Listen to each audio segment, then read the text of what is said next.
Assalamualaikum warahmatullahi wabarakatuh. Halo, ketemu lagi dengan saya Nadia Anggini Wulansari.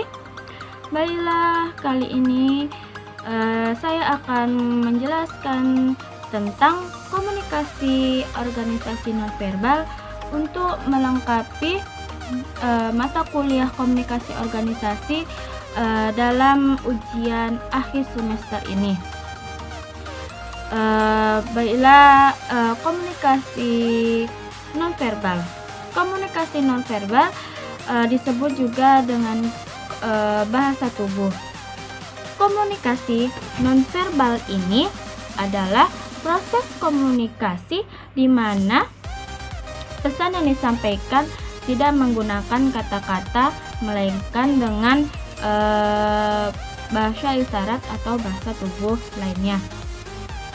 Kemudian, fungsi dari komunikasi nonverbal ini antara lain yang pertama, untuk mengulang gagasan dari komunikasi verbal, seperti menggelengkan kepala yang berarti menandakan tidak. Kemudian, yang kedua, untuk menggantikan lambang-lambang dari komunikasi verbal, seperti kita menunjukkan jempol yang berarti baik atau bagus.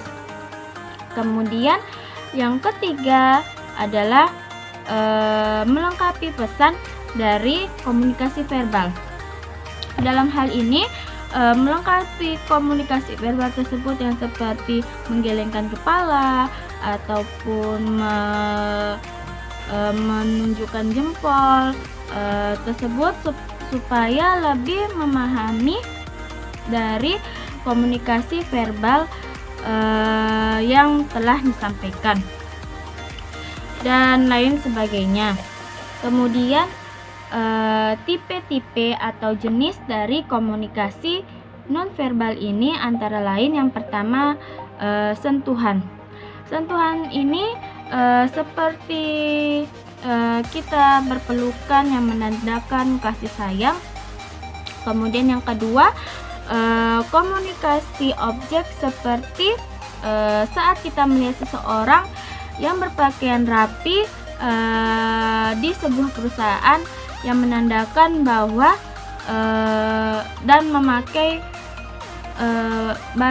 baju atau seragam dari perusahaan tersebut yang menandakan bahwa orang tersebut adalah pegawai dari perusahaan yang kita lihat tersebut.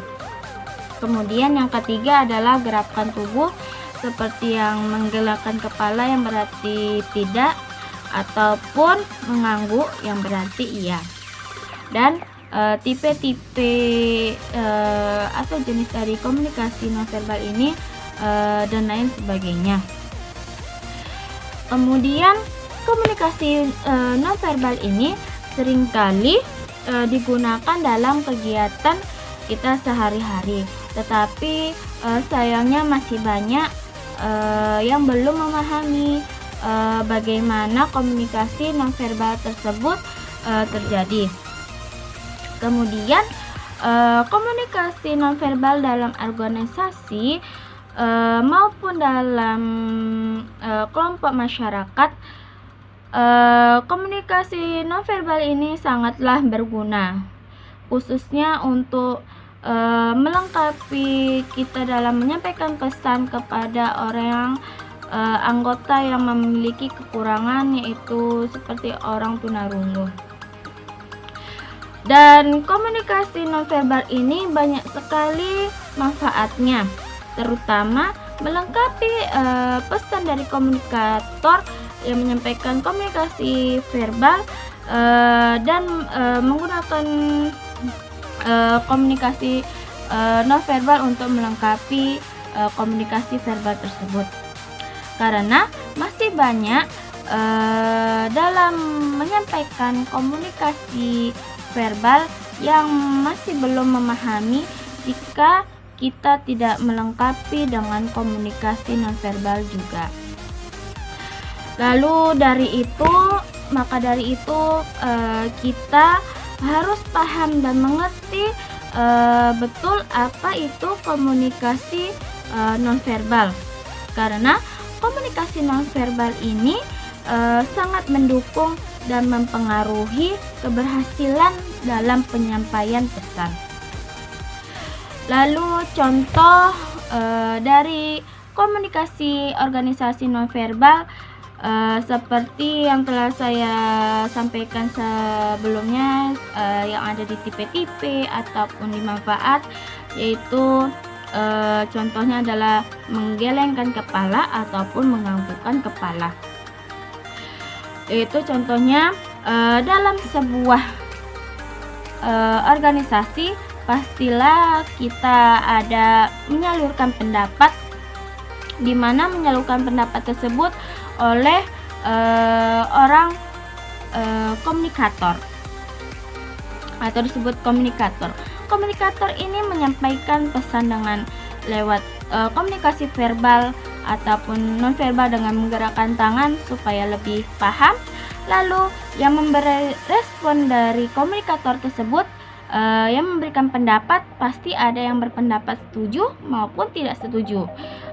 Dari melengkapi kalimat setuju dan tidak setuju ini, jika setuju, maka yang memberi respon akan menganggukkan kepala, yang berarti setuju, ataupun mengangkat tangan. Dan juga yang tidak setuju dengan menggelengkan kepala, yang berarti tidak setuju, ataupun juga dengan mengangkat tangan.